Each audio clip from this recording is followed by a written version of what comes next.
pagnakaw, no? Bulungan ka ng kaaway, huwag ka magbigay ng iyong tithes, o mas mabigat yon. Sapagkat hindi ka sa tao nagnakaw ka sa Diyos. Amen po ba? So, wina-warningan tayo, may mga paalala, may mga palo, chastisement. Bilang anak ng Diyos, lahat tayo walang exempted. Kapag tayo nagkukulang, pinapaalalahanan ng Diyos. O lahat ng nakatikim ng paalala ng ating mahal na Panginoon, itaas ang kamay, mga minamahal. O lahat tayo. Palapakan po natin ang ating pinakamamahal na Panginoon. Amen po ba? Amen po ba? Walang paalala na masaya ka, talagang malungkot ka dahil masakit. Pinapalo, masakit. Pero maganda naman, on the other side, bakit? Dahil anak tayo ng Diyos. Mahal tayo ng ating pinakamamahal na Panginoon. Kaya dahil sa mga paalala niyan, everybody say praise the Lord. Dahil sa mga paalala niyan, nandito tayo. Pinag-iingatan ng ating pinakamamahal na Panginoon. Patuloy na nakapaglilingkod sa Diyos. Amen po ba? Amen po ba? Everybody say praise the Lord. So mga minamahal, walang gumagawa ng kalikuan o hindi matuwid na magmamana ng buhay na walang hanggan. No? Pang-aapi, pagnanakaw, ikaw po ay nanglalamang, mga minamahal, mapang-api. Yan din po ay kasama. No? Ibig sabihin, ginagawa mo na yan, ipinamumuhay mo na. Yung mga gumagawa daw po ng ganon, mga minamahal, ay hindi magmamana ng buhay na walang hanggan. Kaya nga tayo, mga minamahal, sa isip pa lang, iniisip pa lang natin, tinutuwid na tayo ng ating pinakamamahal na Panginoon upang, anong ibig sabihin? Upang magmana tayo ng buhay na walang hanggan. Amen. Palapakan po natin ang ating pinakamamahal na Panginoon. Kaya napakapalad natin. Everybody say praise the Lord. Everybody say praise the Lord. Amen. Mag-praise the Lord po tayo para hindi tayo makatulog, mga minamahal. Palapakan po natin ang ating pinakamamahal na Panginoon. Amen. Ang kaaway pa naman, pag Bible study, pag preaching, pinapatulog tayo. Pagkatapos na yung Bible study, gising na gising tayo. Amen. Amen po ba? Kaya mag-praise the Lord po tayo para hindi tayo makatulog. Palapakan po natin ang ating pinakamamahal na Panginoon. Everybody say, praise the Lord. Romans chapter 6, verse 16, we have to decide. No? Magdesisyon talaga tayo. At itong desisyon na ito na ginagawa natin, it should be every now and then. Hindi lang every day, but every now and then. Basahin po natin, mga minamahal, Romans chapter 6, verse 16. From the Epistle of Paul to the Romans chapter 6, verse 16. Know ye not that to whom ye yield yourselves servants to obey, his servants ye are to whom ye obey, whether of sin unto death, or of obedience unto righteousness. Amen.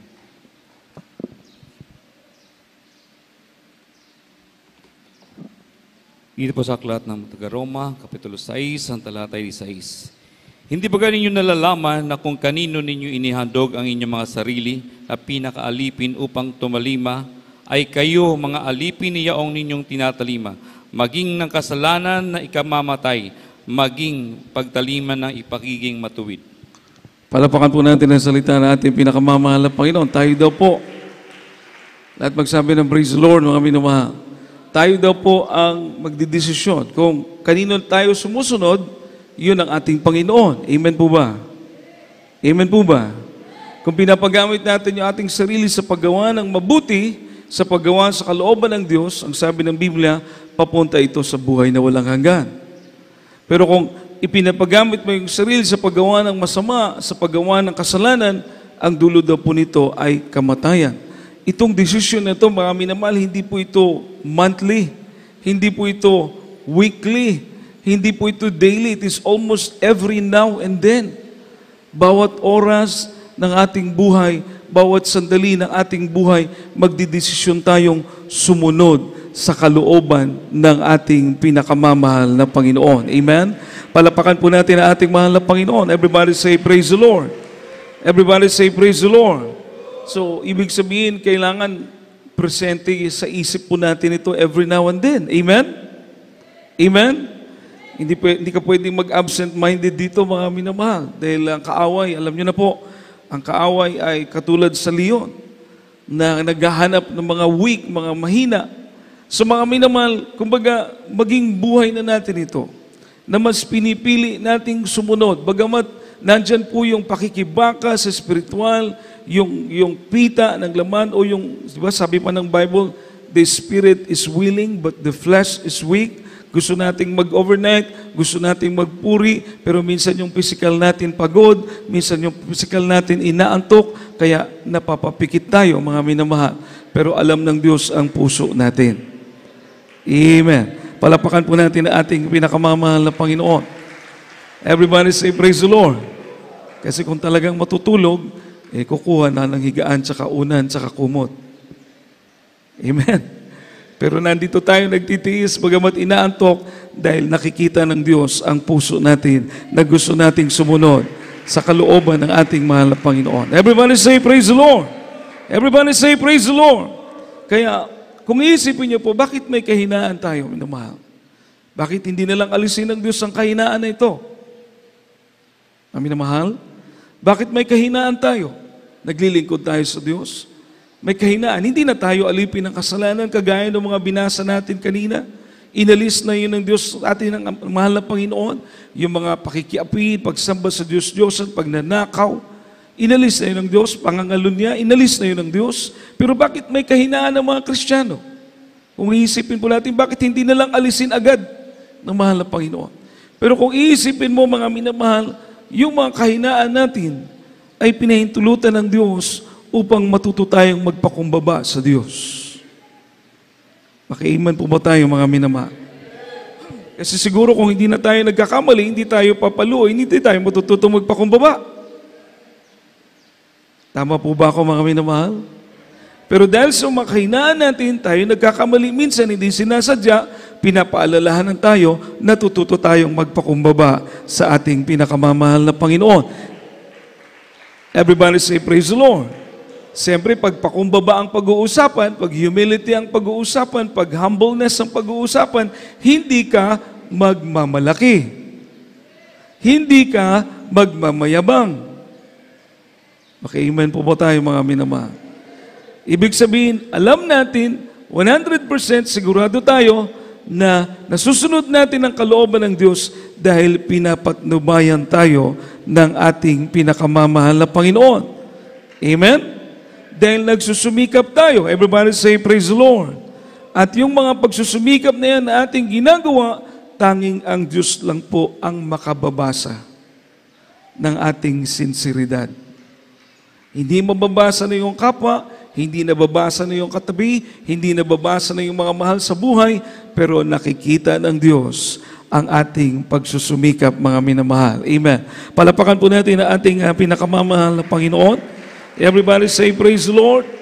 Kaya kumukuha tayo ng lakas. Kailangan natin ng lakas. Kaya nga po tayo kailangan pumunta sa gawain, makinig ng salita ng Diyos, magpuri, makasamba, makasunod sa kalooban ng Diyos, maribay, mabless sa mga patutuo, mabless sa mga awitin, madama natin ang presensya ng Diyos. Uuwi tayo, mga minamahal, na taglay-taglay ang kalakasang espiritual na nanggagaling sa ating pinakamamahal na Panginoon. Amen. Amen. Everybody say, praise the Lord. Kaya po pinahintulutan ng Diyos para tayo din ay magsumikap, no? Hindi para pahirapan ka, kundi para matuto kang magpakumbaba, para matuto kang huwag magmalaki, huwag kang magmayabang, at makikita mo na sa iyong pagsunod, ang kalakasan espiritual ay nanggagaling sa ating pinakamamahal na Panginoon. Amen? Palapakan po natin ang ating pinakamamahal na Panginoon. Kumbaga, everybody say, praise the Lord. Sa ating sarili, wala tayong magagawa. Pero pagkasama natin ang Diyos, magtatagumpay tayo sa paglilingkod sa mahal na Panginoon. Palapakan po natin ang ating pinakamamahal na Panginoon, minamahal. Tayo daw po ay pinalaya na. So we will focus, mga minamahal, na pinalaya na tayo. Kaya nga, bakit natin ito ginagawa? Bakit tayo nagsasakripisyo? Dahil pinalaya na tayo ng mahal na Panginoon. Amen po ba? Tingnan niyo po yung nasa prisuhan. May mga kapatid tayong dating nasa bilangguan. Gusto nilang mamasyal, hindi sila makapamasyal. Anong gusto nilang gawin, hindi nila kayang gawin. Nandun lang sila sa prisuhan. Nandun lang sila sa rehas na bakal. Ganun po yung nakabilanggo. Walang magawa. Nung tayo nasa kasalanan, ganun na ganun tayo. Hindi natin kayang kumawala sa kasalanan. Hindi natin kayang lumayo sa mga bisyo. Hindi natin kayang maglingkod sa Diyos ng totohanan. Bakit minamal? Alipin tayo ng kasalanan. Pero ngayon, pinalaya tayo ng ating pinakamamahal na Panginoon. Kaya tayo nandito, nagpupuri sa Diyos. Palapakan po natin ang ating mahal na Panginoon. Malakas sa palakpak po para sa ating mahal na Panginoon. Everybody say, praise the Lord. Iba na ang buhay natin ngayon. Amen. Makulay ang buhay natin sa paglilingkod sa Diyos. Pero malungkot ang buhay natin kung lalayo sa Diyos. Makapalakpak po bang lahat ng mga anak ng ating pinakamamahal na Panginoon? Makapag-amen po ba tayo, mga minamahal? Wala. Madilim ang buhay pag malayo kay Kristo. Pero pag na kay Kristo, maliwanag, maaliwalas ang ating mga buhay dahil kasama natin ang ating pinakamamahal na Panginoon. Romans chapter 6 verse 22. Malapit na po tayong matapos, mga minamahal. Romans 6:22. Kindly po. From the Epistle of Paul to the Romans, chapter 6, verse 22. But now, being made free from sin and become servants to God, ye have your fruit unto holiness, and the end everlasting life. Amen.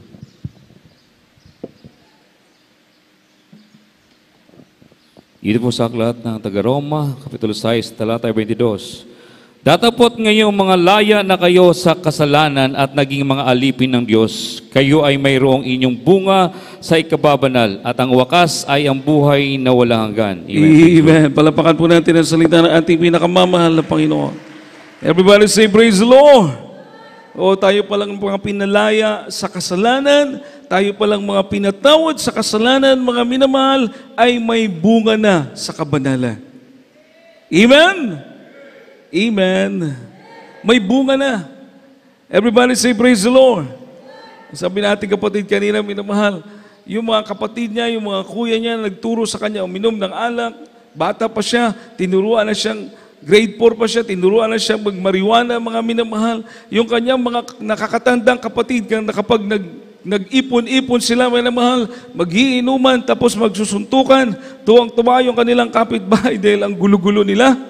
Pero yung kapatid natin, Brother Edward, minamahal, nakita niya yung kanyang dalawang kapatid, unang naglingkod sa ating pinakamamahal na Panginoon. Sabi niya, ano nangyari sa kanila? Bakit hindi na sila nagbibisyo? Nung siya'y masiran, mga minamahal, sabi niya, ito pala ang totoong buhay. Maglingkod ka sa ating pinakamamahal na Panginoon. Amen?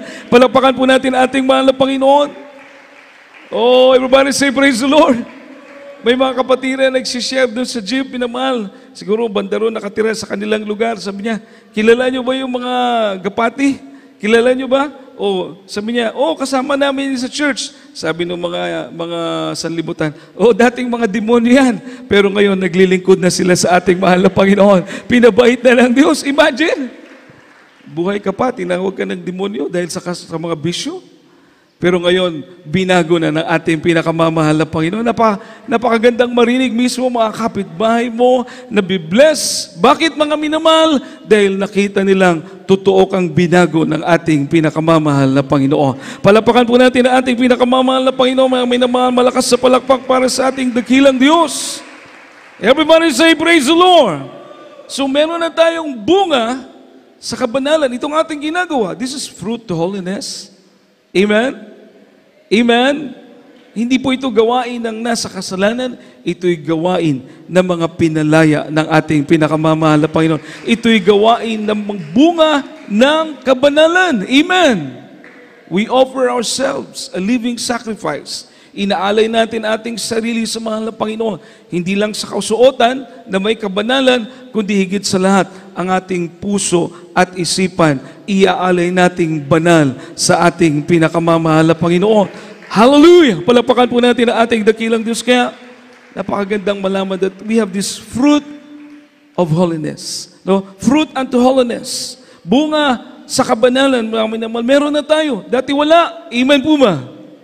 Amen po ba? Everybody say, praise the Lord. Ating mga kababaihan naman, mahaba yung mga buhok, mga damit, may kabanalan. Dati hindi ganun. Tayo ng mga lalaki, ganun din, may kabanalan na. Dati hindi halos magdamit, mga minamahal. Everybody say, praise the Lord. Pero ngayon, mga minamahal, takot na tayo. Isa lang ating kinakatakutan, ang ating pinakamamahal na Panginoon. Takot na tayong magkasala sa ating pinakamamahal na Panginoon. Palapakan po natin ang ating mahal dahil ang Diyos natin ay buhay. Amen. Ang Diyos natin ay totoo. Everybody say, praise the Lord. Pero sa pagsunod naman natin sa mahal na Panginoon, tayo rin ang pinagpapala. May pag-iingat, may kapayapaan, may kagalakan, matutulog ka ng mahimbing dahil may Diyos na magbabantay sa iyo 24/7. Palapakan po natin ang ating pinakamamahal na Panginoon. Ating pong last two verses, kindly pakibasa, magkasama nating basahin, 1 Corinto 15:57 and 2 Corinthians, 2 Corinto 2:14, mga minamahal. The first epistle of Paul to the Corinthians, chapter 15, verse 57. But thanks be to God which giveth us the victory through our Lord Jesus Christ. The second epistle of Paul to the Corinthians, chapter 2 verse 14. Chapter 2, verse 14. Now thanks be unto God which always causeth us to triumph in Christ, and make it manifest the savor of His knowledge by us in every place. Amen.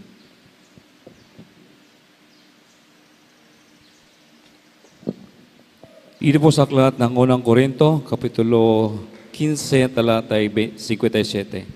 Datapot salamat sa Diyos na nagbigay sa atin ng pagtatagumpay sa pamamagitan ng ating Panginoong Kristo. 2 Korinto 2:14. Datapot salamat sa Diyos na laging pinagpapatagumpay tayo kay Kristo at sa pamamagitan natin ay ipinapahayag ang samyo ng pagkakilala sa Kanya sa bawat dako. Amen. Palapakan po natin ang salita ng ating pinakamamahal na Panginoon, mga minamahal. Everybody say, praise the Lord. Everybody say, praise the Lord. Ang sabi ng Biblia, salamat sa Diyos na nagbigay sa atin ng tagumpay na nasa ating pinakamamahal na Panginoong Jesucristo. Palapakan po natin ang ating mahal po, nasa ng tagumpay, nasa ating mahal na Panginoon. Amen.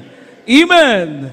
At binigyan tayo, minamahal, na maging pagpapala dahil sa buhay nating ito, mga minamahal, dahil sa kinahabagan tayo ng ating mahal na Panginoon, maraming magsasabi, may Diyos na buhay. May Diyos na totoo. Hallelujah. Tingnan mo ang buhay ng mga nasa taga-Jesus Miracle Crusade. Pinagaling sila ng ating mahal na Panginoon. Binago ang kanilang mga buhay. Ang kanilang pagkatao, inayos ng ating mahal na Panginoon. Sila'y mainit na naglilingkod sa Diyos, mga minamahal. Bakit, mga minamahal? Pag makita ito ng mga kababayan natin, makita ito ng ating mga kapitbahay, masasagi sa kanilang isip, matatanim sa kanilang isip, mga minamahal, na merong totoong Diyos. Merong buhay na Diyos. Palapakan po natin ang ating pinakamamahal na malakas sa palakpak para sa ating dakilang Diyos. Everybody say, praise the Lord. Everybody say, praise the Lord. Ano sabi na ating mga kapatid, mga minamahal? Anong kaibahan? Meron din silang reliyon, mga minamahal. No, halos ang doktrina, katuruan parehas sa atin. Pero mga minamahal, sabi, anong kaibahan ng Jesus Miracle Crusade sa aming pananampalataya? Ang sabi sa kanya ng manggagawa ng preacher, subukan mo na lang dumalo. Umaten ka na lang. Purihin ang mahal na Panginoon. Pagdalo nila, mga minamahal, hinipo ng ating mahal na Panginoon ang kanilang mga puso. Nagpabautismo sa tubig sa pangalan ng ating mahal na Panginoon. Yung kanilang mga karamdaman, pinagaling ng Diyos, mga minamahal. Nagkaroon sila ng kapayapaan, magkaroon ng pag-iingat na nanggagaling sa Diyos, mga minamahal. Itong mga kapangyarihan na ito, himala, patotoo, hindi natin ito gawa. Gawa ito ng ating pinakamamahal na Panginoon. Hallelujah, mga panalangin nating mahal magulang sa mahal na Panginoon, ating beloved pastor, kanilang mga sakripisyo, kinalugdan ng Diyos, mga minamahal. Kaya dahil kinalugdan ng mahal na Panginoon ang kanilang mga pagsakripisyo, ikaw at ako naabot ng biyaya ng ating pinakamamahal na Panginoon. Palapakan po natin ang ating dakilang Diyos, kaya wala po tayong wala po tayong pinapaunawa sa atin ng Diyos. Everybody say, praise the Lord. Hindi ka dapat mapagod, dapat kang matuwa dahil ang ginagawa mo ay kalooban ng ating pinakamamahal na Panginoon. Dapat kang magpasalamat ng tinuro sa atin, mga minamahal. Dito tayo kumukuha ng kalakasan. Dito tayo kumukuha ng kagalakan sa paglilingkod sa Diyos, mga minamahal. Ang mga itinuro sa atin ng ating mga magulang sa mahal na Panginoon, galing sa ating dakilang Diyos, mga minamahal. Palapakan po natin ang ating mahal na Panginoon, mga minamahal. Sa magkasandaling ito tayo pong lahat ay umawit sa ating dakilang Diyos. Pasalamatan natin ang ating mahal na Panginoon sa Kanyang kabutihan, sa Kanyang pag-ibig, sa Kanyang habag, mga minamahal. Hallelujah, hallelujah. Habang tayo lumalakad sa Kanyang kalooban, habang tayo nagtitiwala sa Kanya, habang tayo nagkakaroon ng mga kaunting sakripisyo, pagpapagal para sa Diyos, lalo naman tayong pinapalakas ng ating pinakamamahal na Panginoon. Lalo namang inubuksan ng Diyos ang ating pag-unawa, mga minamahal. Lalo tayong napapaibig sa ating mahal na Panginoon dahil ang Diyos ay mabuti. Ang Diyos ay dakila. Ang Diyos ay mapagpala, mga minamahal. Hallelujah. Sa gabing ito, sa umagang ito, ating pong awitan ng ating pinakamamahal na Panginoon, mga minamahal. Tayo pong lahat ay magpasalamat sa ating dakilang Diyos. Hallelujah. Hallelujah.